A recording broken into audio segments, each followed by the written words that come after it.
Assalamualaikum warahmatullahi wabarakatuh.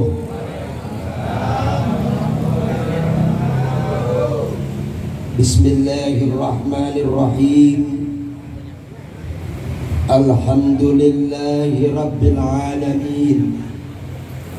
Wassalatu wassalam ala asrafil anbiya'i wal mursalin Sayyidina wa maulana Muhammadin wa ala alihi wa sahbihi ajma'in. Rabbi srahli sadri wa yassirli amri wahlul 'uqdatam min lisani yafqahu qawli. Hasbunallah wa ni'mal wakil, ni'mal maula wa ni'mal nasir. La haula wa la quwwata illa billahil aliyyil azim. Amma ba'du, yang kami hormati sahibul bait, sahibul hajat, yaitu Bapak Luki Priyanto beserta istri Ibu Yuliana dan juga Ananda Lutfi Dwi Priyanto, dan juga yang kita hormati dan kita muliakan guru-guru kita, diantaranya Al-Mukarramun Akhinal Kadir Ustadz Abdul Atim MMPD, dan juga Al-Mukarramun Ustadz Mardaib beserta putra beliau Ustadz Jakaria, dan juga Al-Mukarramun Akhina Ustadz Haji Mardani beserta putra beliau Ustadz Salahuddin Al-Ayubi SPDI, dan juga Ketua RW Bapak Ustadz Rosadi, juga yang kami hormati guru saya Ustadz Mursali, dan juga pimpinan Majlis Samaniyata Asyara Ustadz Muhammad Irfan beserta jamaahnya, hadirin ketua-ketua RT yang berbahagia, dan juga Bapak Haji Abu. Haji sehat Haji, saya hormati. Hadirin yang berbahagia, puji syukur marilah kita panjatkan kehadirat Allah Subhanahu wa ta'ala.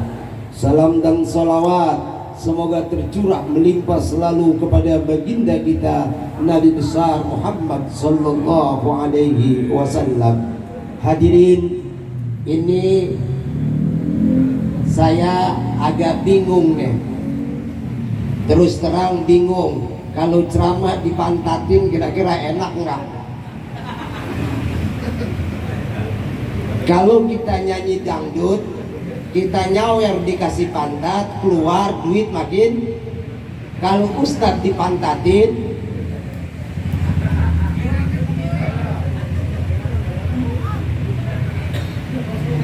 ayo kita ngadep kemari.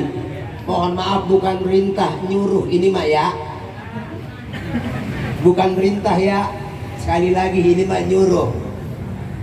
Bahwa pada malam ini kita diundang oleh sahibul hajat, oleh sahibul bait Bapak Luki beserta Neng Yuliana dalam rangka tasyakuran. Dia punya putra yang bernama Lutfi Dwi Priyanto yang saat ini sudah disunat. Kita nyebutnya disunat aja dah. Kita biasa orang kampung, sebab kadang-kadang di undangan ada kalimat walimatul khitam. Apa itu walimatul khitam? Secara arti bahasa Indonesia, perayaan titit. Kalau besok kita diundang, ada kalimat undangan walimatul khitan, itu artinya perayaan titit besok. Cakep banget nggak tuh kira? Hah? Makanya lebih baik saya menyebutnya sunat. Kita orang kampung. Ini udah disunat. Sebab story. Sebab secara fitrah manusia Kata Rasulullah ada 5. Yang pertama disunat, yang kedua menggunting kuku, yang ketiga mencukur bulu kemaluan, yang keempat mencabut bulu ketiak, bulu ketek, yang kelima mencukur kumis. Itu fitrah manusia. Ketika fitrah manusia disunat, orang kita, adat kita mengundang orang lain. Ini cakep adat kita. Diadakannya maulid, kemudian dikumpulkan para ustadz-ustadz. Apalagi tadi diadakan haul.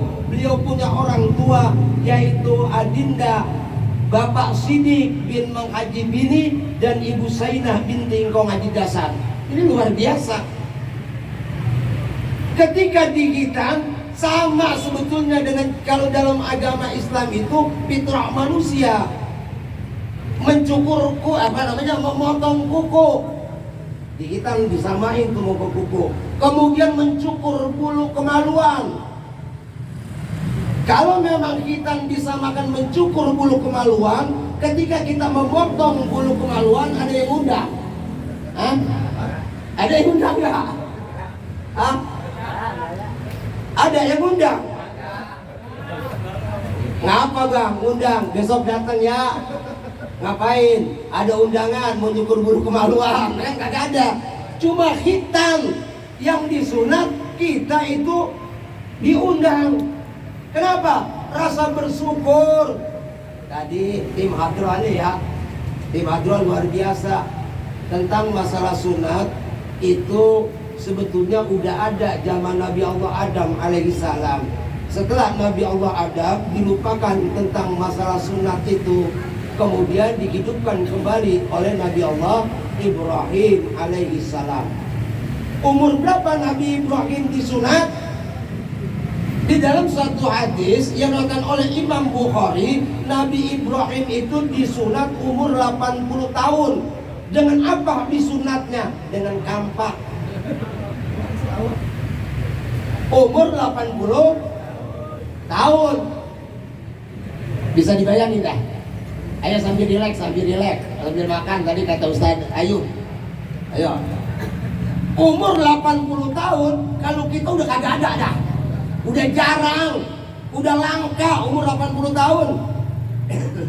Ada di sini umur 80 tahun? Gak ada. Nabi Ibrahim alaihissalam ketika disunat, ketika dihitan umur 80 tahun. Dengan apa? Dengan kampak. Tapi jangan dibayangin 80 tahun umuran kita ya. Nabi Ibrahim 80 tahun masih muda, masih gagah. Sebab umur Nabi Ibrahim itu ratusan tahun. Jika 80 tahun, kalau kita ukuran 40 tahun dah. Kalau kita ukuran 80 tahun, iya, jalan udah dituntun.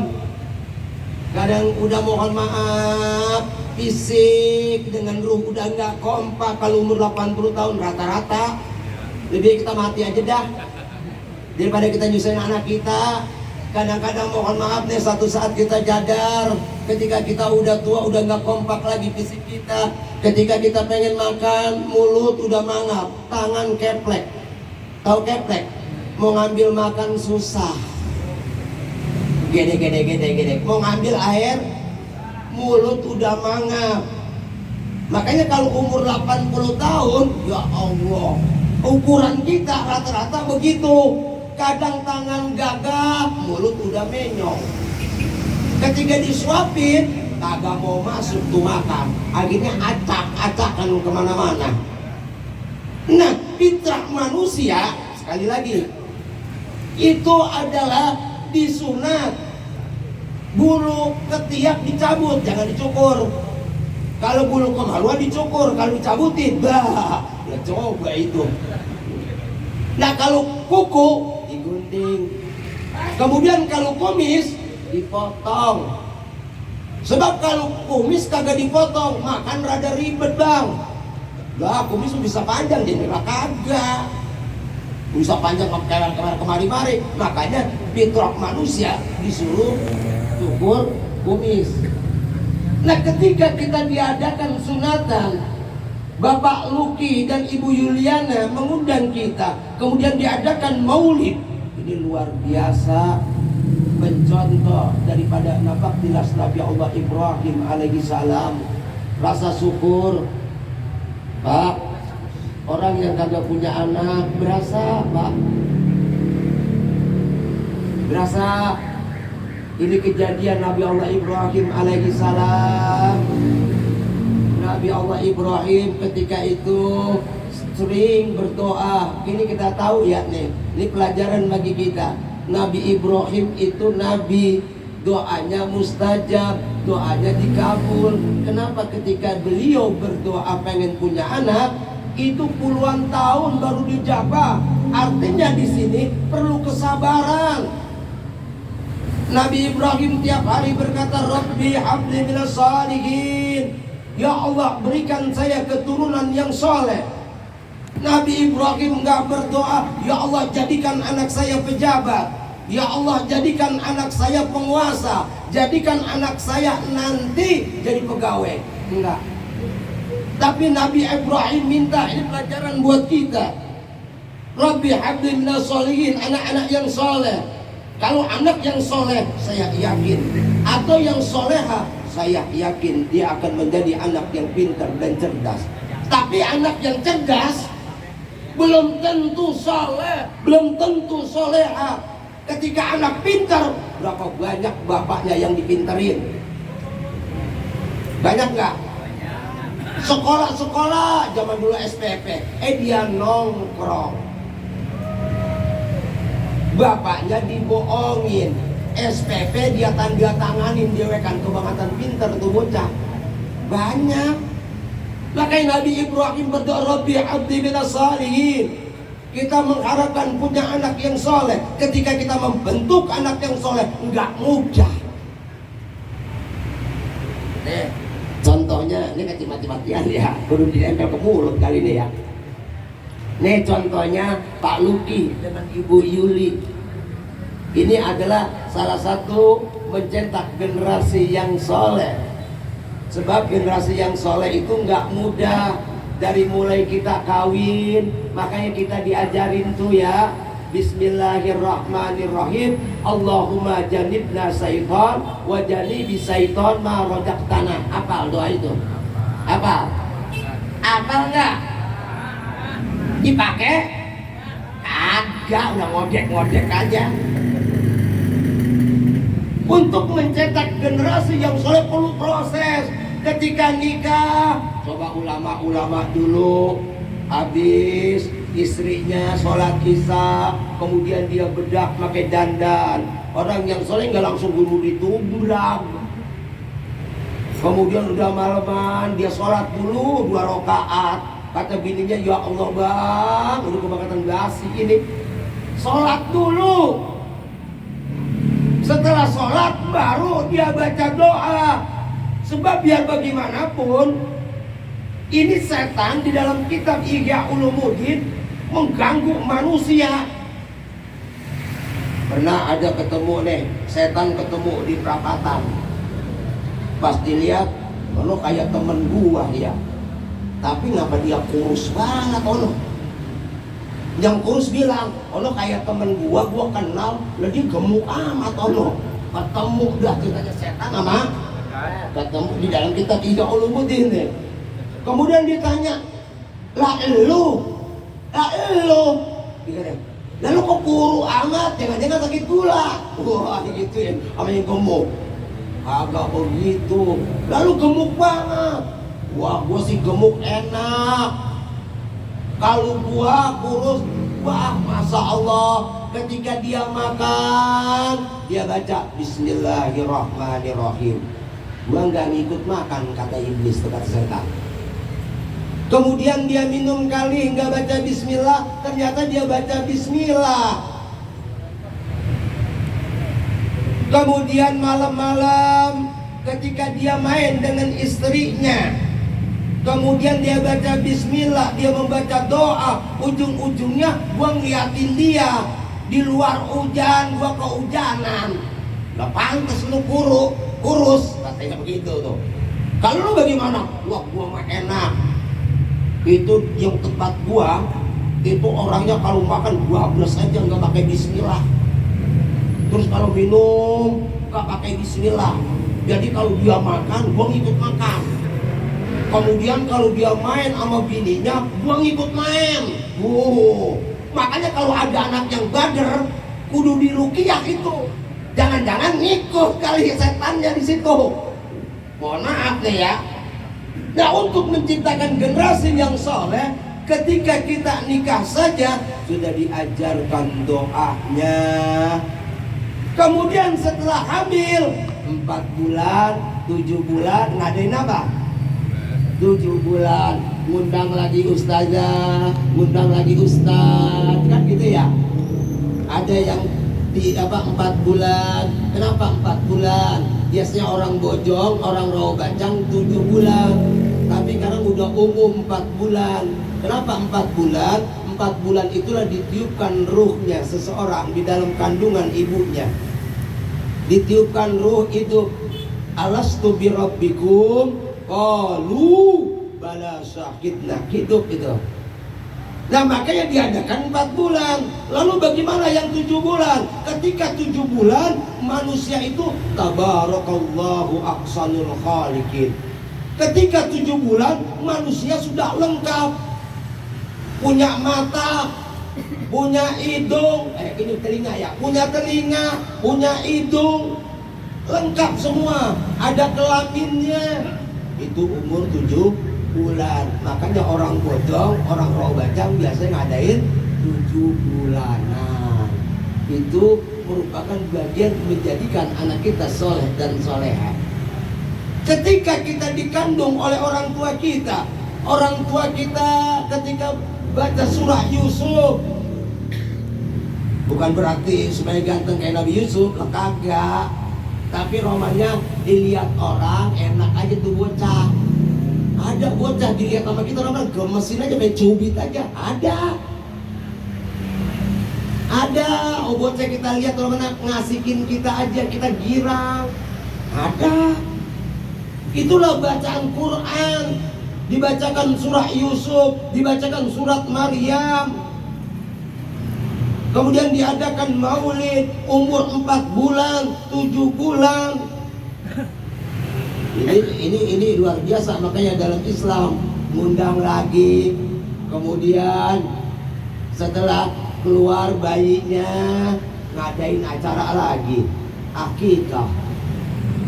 Bagi laki-laki 2 ekor kambing, bagi perempuan 1 ekor kambing. Baca maulid lagi, undang kiai lagi. Nggak gampang Pak. Kalau bapak mencuek aja sama anak ya wajar. Kalau bapak dicuekin sekarang, mohon maaf, prosesnya luar biasa. Kalau misalnya mohon maaf, memang anak sekali lagi bagaimana tergantung orang tuanya. Anak bisa durhaka lantaran apa? Anak bisa masuk neraka lantaran durhaka kepada orang tuanya. Tapi berapa banyak bapak yang durhaka kepada anaknya? Jangan kira tuh. Pak punya anak. Kalau anak bapak masuk PAUD, masuk TK, udah diajarin doanya buat bapak kan ya? Rabbi gfirli wali walidayya warhamhuma kama rabbayani shaghira. Tuh udah diajarin kan anak kita? Sekarang bapak doain anak enggak? Bohong kalau doain mah. Doain enggak? Anak disuruh hafal doa, sementara bapak kagak pernah doain anak. Padahal doa dalam Al-Quran banyak. Rabbi habli minas shalihin, pendek. Rabbana hablana min azwajina wa dzurriyyatina qurrata a'yun waj'alna lil muttaqina imama. Jika seorang anak digabungkan dengan seorang istri, qurratu a'yun, perhiasan mata. Jika anak disandingkan dengan harta, fitnah.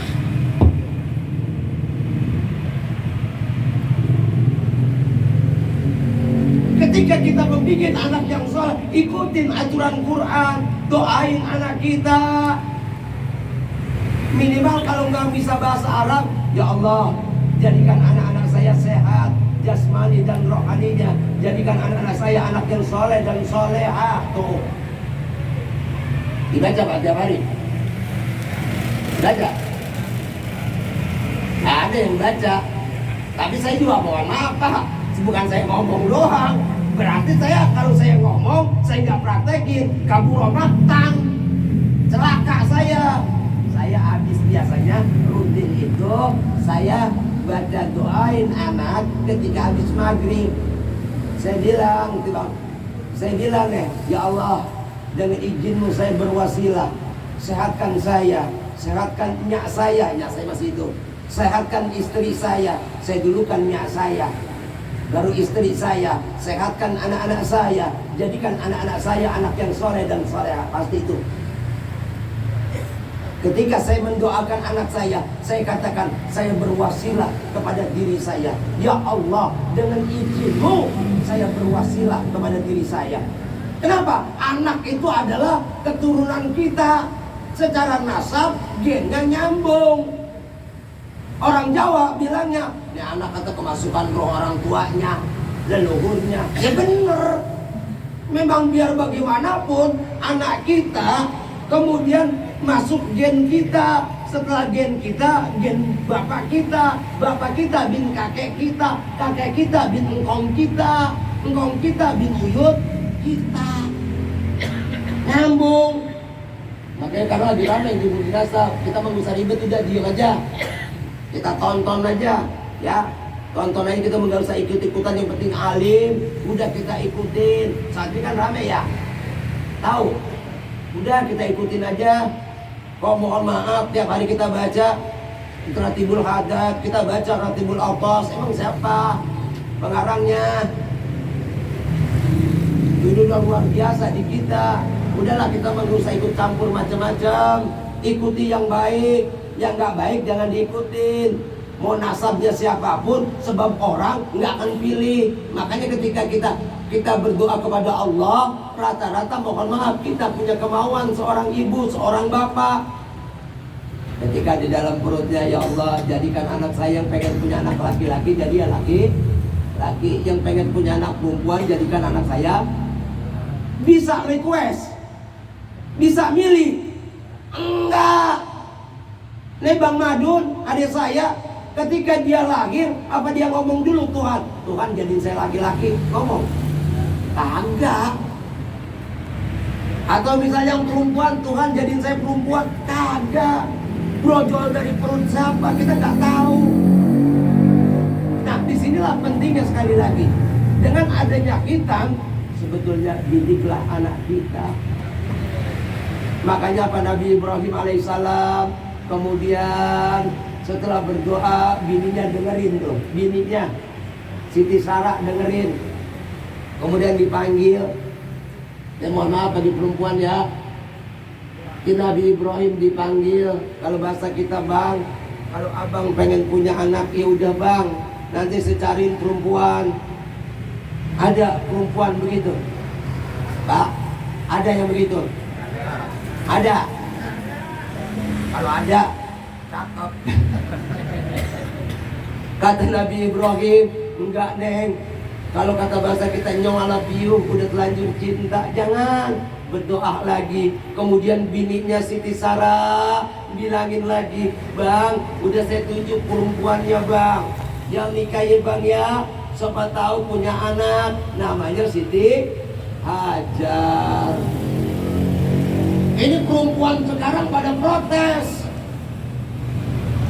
Kok Nabi Ibrahim kawin bininya 2? Dengerin yang kagak paham. Justru dengan Nabi Ibrahim istrinya 2, ada syariat, yaitu menunaikan ibadah haji. Andai Nabi Ibrahim kagak nikah lagi, kagak ada haji, musadatin, nggak ada haji.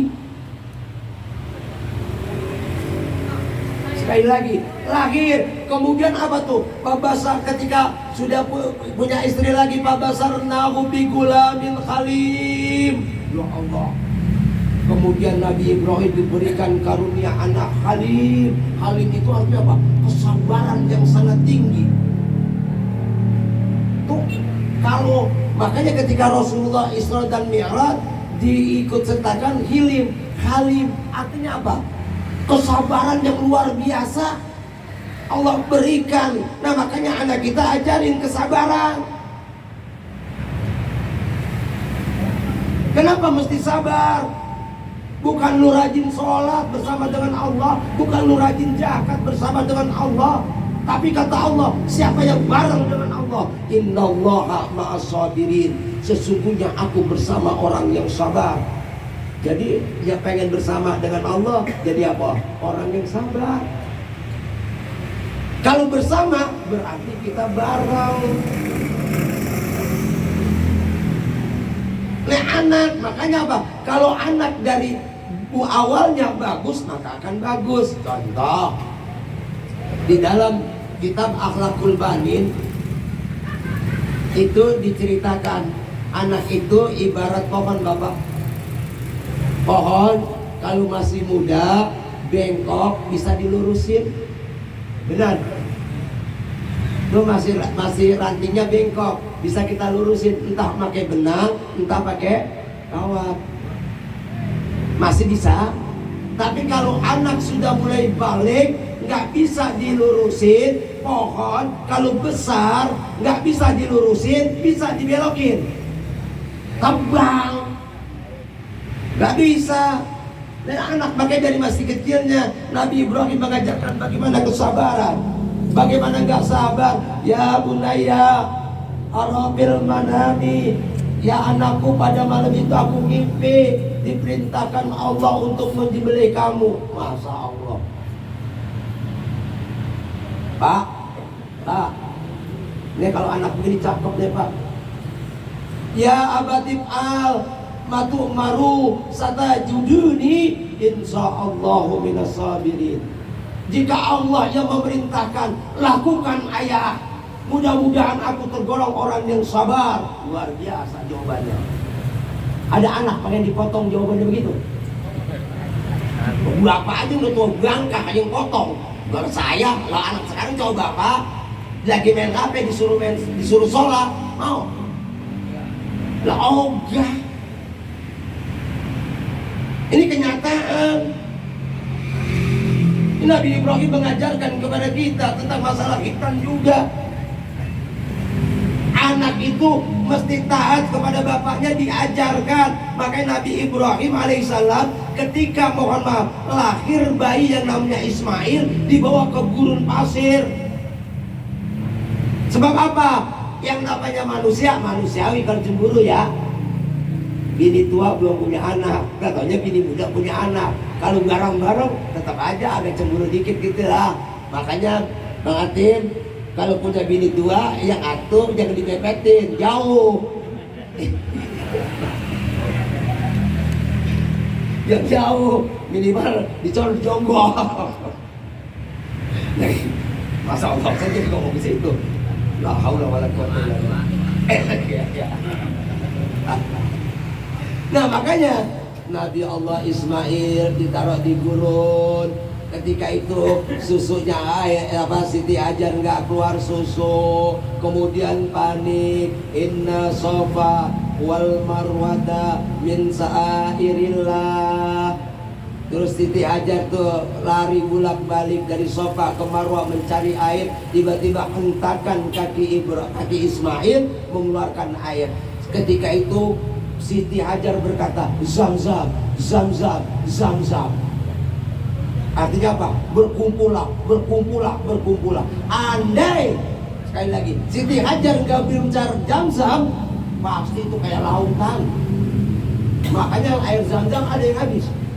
Dibawa ratusan. Kemarin saya juga Desember masih sempat umroh, air Zam-zam begitu melimpah ruah. Saya haji pun berlimpah ruah, bahkan saya masak mie pakai air Zam-zam. Di sini mah direbutin ya. Iya. Saya masak mie pakai air Zam-zam, air kagak ada ya air Zam-zam kita pakai kayak begitu. Inilah artinya didikan Nabi Allah Ibrahim alaihissalam kepada putranya, bahkan gak pernah kegoda oleh iblis sekalipun. Bahkan ketika Nabi Allah Ibrahim alaihissalam membawa putranya, berkata kepada Siti Hajar, "Neng, rapikan Ismail, rambutnya diminyaki, diwangiin, bajunya yang baru. Kenapa? Akan saya bawa bertamu kepada Allah." Dirapihin tuh Ismail, padahal pengen dipotong. Kemudian dibawa Ismail oleh bapaknya. Kemudian iblis datang ke Siti Hajar. Apa katanya? "Lu dibohongin sama laki lu, anak lu pengen disembelih di atas perintah Allah." Apa kata Siti Hajar? "Kalau memang itu perintah Allah, jangankan anak saya disembelih, saya pun siap disembelih." Ada bini yang begitu? Hah? Ada. Siti Hajar? Coba kalau bini kita mah Pak, kalau punya duit aja manyun. Makanya kalau nggak punya duit jangan ngadu sama bini. Ngapain najis sama pakai najis dan saya ngomong, Pak, kagak punya duit ngadu sama bini, tambah runyem. Perempuan mah Pak, udah tahu kita bilang udah nggak punya duit pisan nih, tiba-tiba anak minta jajan, sono minta berapa lu? Tuh bocah kita lagi duduk enak begini ya, tiba-tiba Pak jajan, aja pala. Bini mah pikirannya pendek Pak. Makanya apa? Kalau susah nggak usah ngadu ke bini, udah ngadu aja kepada Allah. Coba kalau ngadu ke bini cuma berantem aja, nggak usah ya. Ngadu kepada Allah, jangan buru-buru cari pinjaman ke orang lain, jangan ngadu ke Allah. Wallahu khairur raziqin, kata Allah. Allah sebaik-baiknya pemberi rizki. Ini kita lihat gambaran seorang istri taat kepada suaminya, Nabi Allah Ibrahim alaihissalam.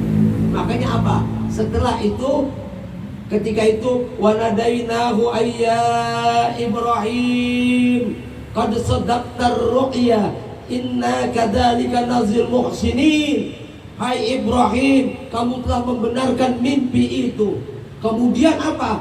Ismail ketika itu digodok kagak mempan,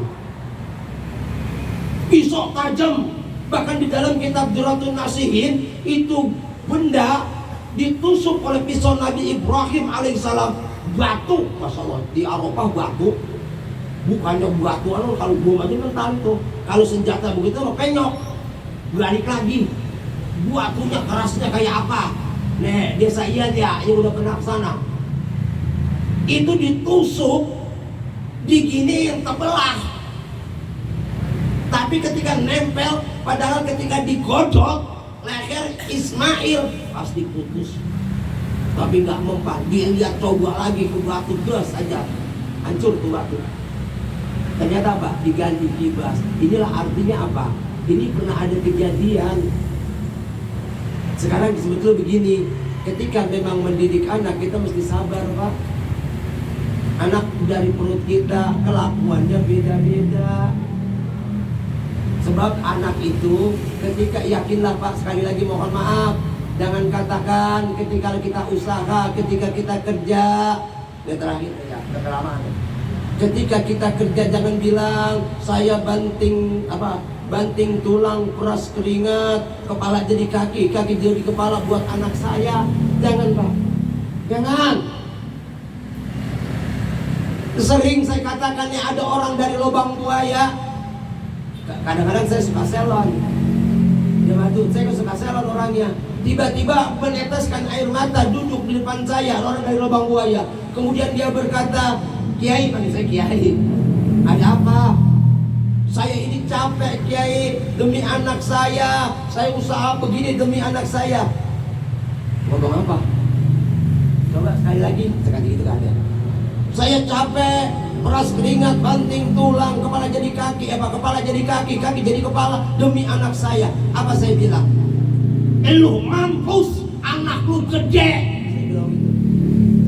Kaget dia. Lu ngomong apa? "Lu mati, anak lu hidup bisa gede." Yakinlah ketika 4 bulan 10 hari, ketika ditiupkan ruh kita, bi'arba'in kalimat, kata Rasulullah, rizkihi, udah ada rizkinya.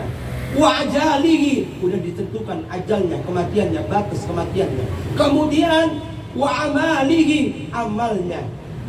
Kemudian sa'iyun, usahanya, au sa'idun, kebahagiaan yang ditetapkan oleh Allah Subhanahu wa taala. Sekarang masih ragu kalau anak punya rezeki.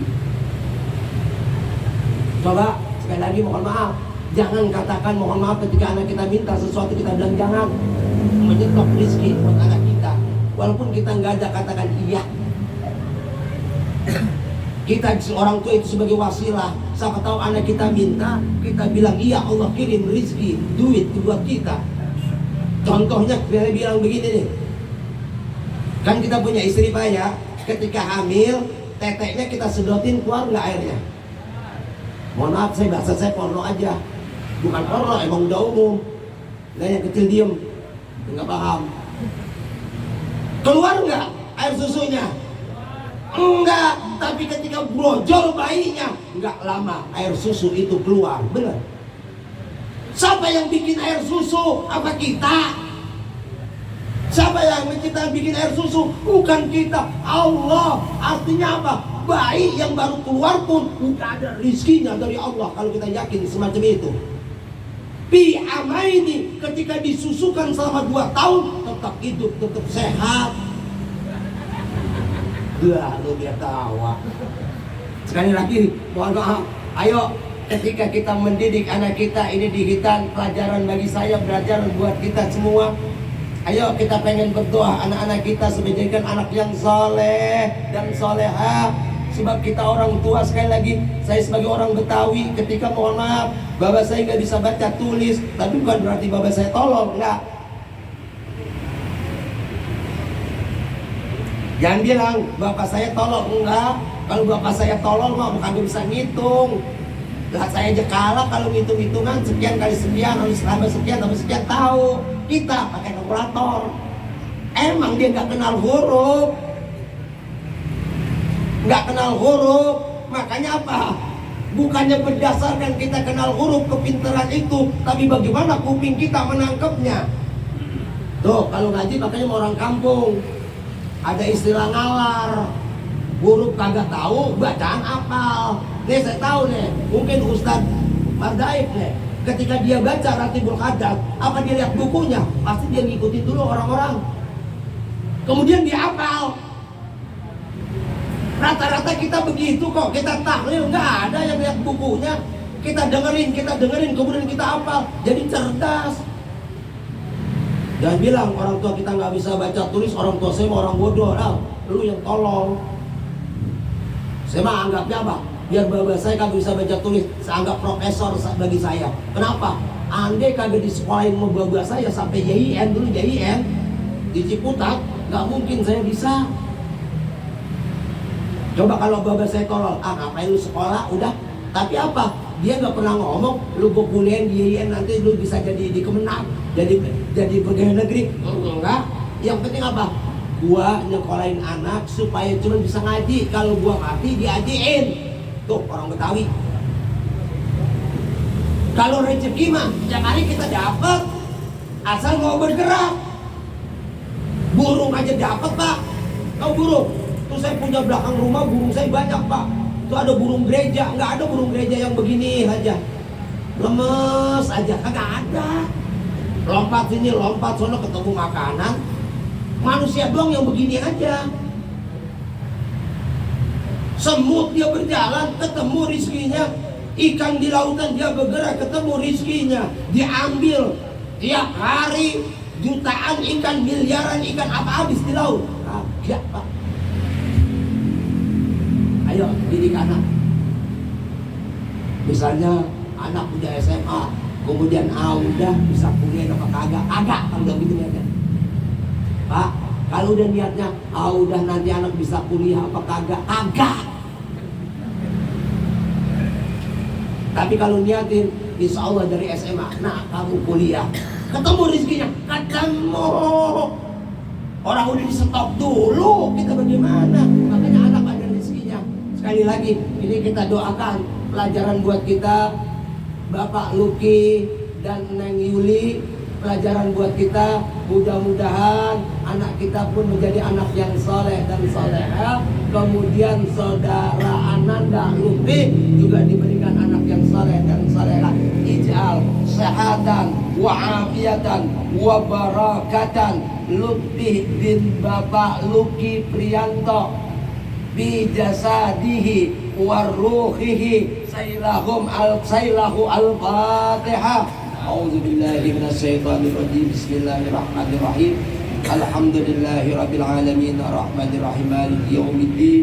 Iyyaka na'budu wa iyyaka nasta'in ihdinas siratal mustaqim siratal ladzina an'amta 'alaihim ghairil maghdubi 'alaihim waladdallin. Rabbighfir lana wa liwalidayna amin. Lebih kurangnya mohon maaf. Ihdinas siratal mustaqim wa billahi taufiq wal hidayah.